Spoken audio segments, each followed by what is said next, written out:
Hi, I'm Jake from the Dirt Road Men. This is the whiskey box. I'm getting chubby just thinking about it. You should buy one too.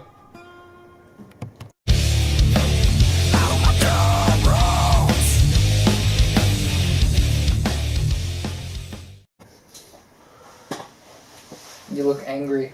Uh-huh. Is there a reason? No. Oh, Thumbnails. neat. Maybe we can get to the point where I looked at you and wondered what the hell was wrong with you. Anyway, I'm Zach. And I'm Jake. We are the Dirt Road Men.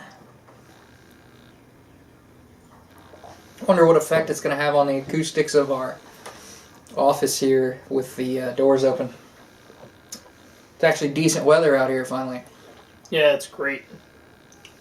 It's not bad. That is not bad at all. Particularly for the price. I like the there's like an extra woody note. Not like John Woody, like actual Woody. Now we're name dropping. Does he watch these? He used to. I don't know if he still does or not. We'll have to post this one relatively soon. Yeah. We got a couple we got to go through. We can't keep skipping all of them to the front. But just for like 2 years, we keep skipping our new ones to the front. All of a sudden, they get ones that look like completely different from years ago. We get a better camera, a whole better setup. All of a sudden, it skips back to this. Did you smell it? Not too much. There's something on the nose I don't like. That was too close. So, this is Evan Williams, Bottled and Bond. Yeah. Yeah, by the way, we're talking about Evan Williams Bottled and Bond this week. This is the first time I've tried Evan Williams that I'm going to be able to remember what it tastes like. Yeah. Meaning, I was too young. And if you try alcohol before you're 21, the memory magically disappears when you turn 21, and that's part of why you shouldn't drink. So, as named after the founder by the... Shocking. Yeah. It was Unlike Jefferson's, which is named after a guy that didn't even like whiskey. which is amazing. Well, I mean, Jim Beam isn't named after the founder. No, he was the first master distiller, right? No, he wasn't even the first master No. distiller. He was after Prohibition when they started back up. He's the guy who rebuilt the distillery. Yeah. Evan Williams, the man, maybe also the whiskey, founded Kentucky's first commercial distillery. I'm going to guess that was the man. Along the banks of the Ohio River in 1793. Maybe 1783. I wrote 93. I'm going to go with that. It is now the second largest Kentucky straight bourbon, largest selling Kentucky straight bourbon in the world. The first being... Jim Beam. Go figure. And now the distillery is just a couple blocks down from the original one. It's owned by Heaven Hill. I almost said Evan Hill. Might have been fitting. Fair enough.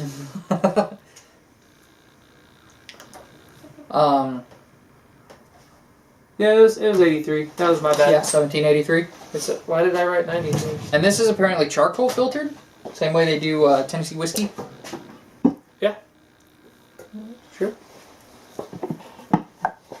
Don't mind me. Can't see anything. Just, let go. Let go!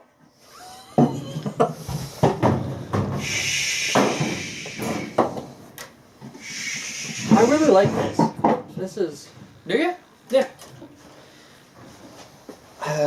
It might need a few drops of water to help get the alcohol. I'm not having that problem. Maybe I haven't really eaten today. You want to know my problem? Huh. It's too watery. So the opposite of your problem. Which is weird because, it's not watered down all the way to 40%. So I don't know why it feels thin. It's at least, 4 years old, right? Yeah. Have to. Yeah. So And then they have a 9-year-old single barrel also. I want to try it. Because this is better than I expected. Evan Williams, at least when we were kids, used to have a really bad reputation. I also remember the Evan Williams that I tried when we were kids. By kids, I mean like teenager. But it was sitting in somebody's kitchen and I wanted to sip on it. I did not like it. That's all I really remember. But I also I think that was the first time I had whiskey. So, I remember it being in like a plastic bottle. Like your favorite whiskey. So. It's not always in a plastic bottle. Behind bars? Oh, that's not at all my favorite whiskey. There's some of the Jim Beam. Yeah, some of the Jim Beam comes in a plastic bottle. You know what we need to do? I know what we need to do. I just had a great video idea. We need to have a face-off. A face-off? Yeah. Your go-to bourbon versus my go-to bourbon. Jim Beam versus Wild Turkey 101. Okay. Sounds like a good time. Nobody loses, really. But, really, when I say face-off, I mean a compare. Like, what's different? Why do I like Wild Turkey 101 better? Is it just because I saw Frank Castle drink it and mentally I've decided before I ever even touched it? Maybe. This is what real men drink. I don't know. Also, hopefully we've found it by the time this video is posted, but I swear I've been to over 30 liquor stores and called at least 15 to 20 more looking for Wild Turkey Long Branch. My God. It's a secret. Everybody's got videos reviewing it on YouTube and stuff, and I see posts in whiskey groups that I'm in. Can't find it here in Kansas. Nope. Permanent part of their lineup though, so it should be able to be gotten anywhere. It's gonna stay. Yeah, just like Rare Breed. Oh, I didn't know Rare Breed was it. I thought maybe it was a limited. Nope, it's supposed to be a permanent part of their lineup too. So they're supposed to have the 81, the 101, Long Branch, and Rare Breed as permanent parts of their lineup. Everything else will be limited release. Trying it with ice. Yeah. Watered it down too much. You're good. So I get a stronger wood note. A little bit of a... Hey, he likes it. Good. Just gotta ice it down for him. Take some of the nuts out of it. But I'm getting a leather note, which I've never pulled out of a whiskey before. I know I've heard it mentioned in several whiskeys, but I've never pulled leather out of a whiskey before. I've never pulled leather out of a bourbon before. Yeah. It's weird.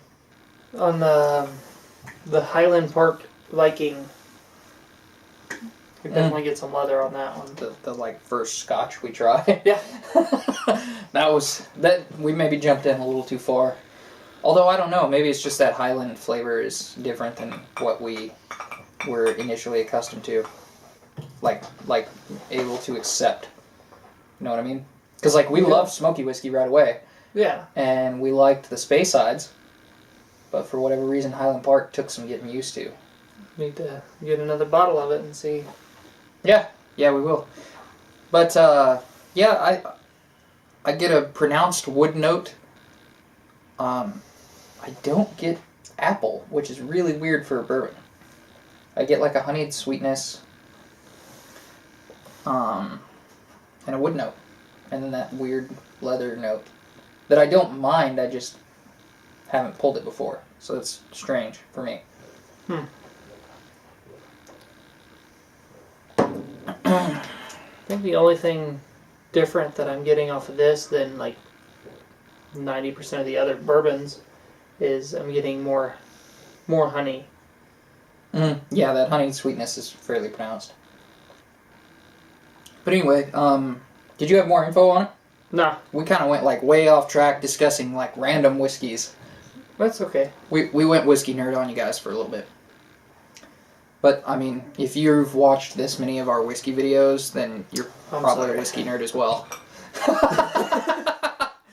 So, what would you rate this? I'd give it a 7. 7.5. 5. 5. Man, and you were like excited to try it. Mm-hmm. This is a middle of the road whiskey. If I were going to spend the money we spent on this whiskey, I would spend 20 cents less at the liquor store we were at and buy Jesse James Outlaw Bourbon. Or Rebel Yell. I could see the Rebel Yell, but the Jesse James tasted more like a classic bourbon to me. yeah, okay. And this is Heaven Hill, so this should be wheated, right? Sure. Probably. It doesn't say that. No, it doesn't say that. It just says it's a sour mash. What's sour mash, Zach? They used some of the last mash in this one to get it kick-started. There you go. Look at that, I'm learning stuff. Does it say it on the bottle? No, it doesn't.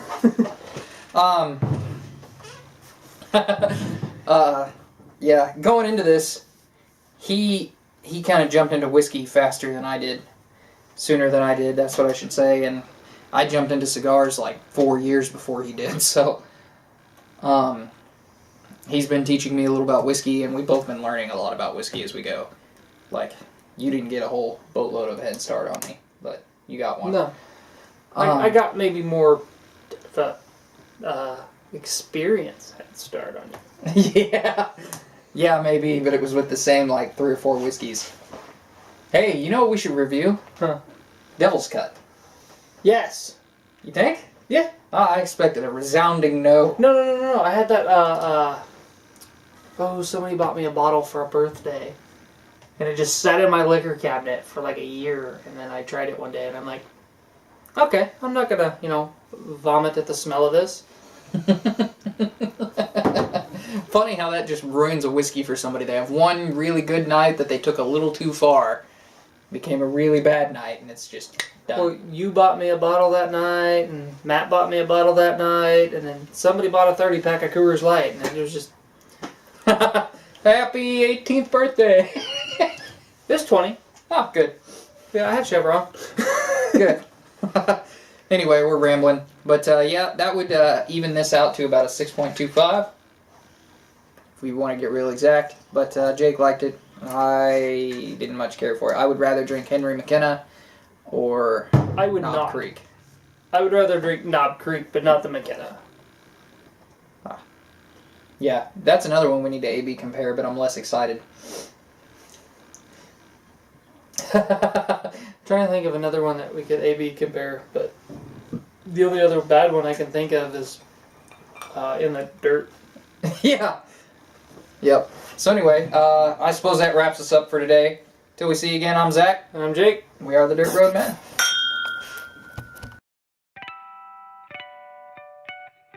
If you like this video, hit the subscribe button, the notification bell, drop us a comment, and check out our Facebook page for daily updates.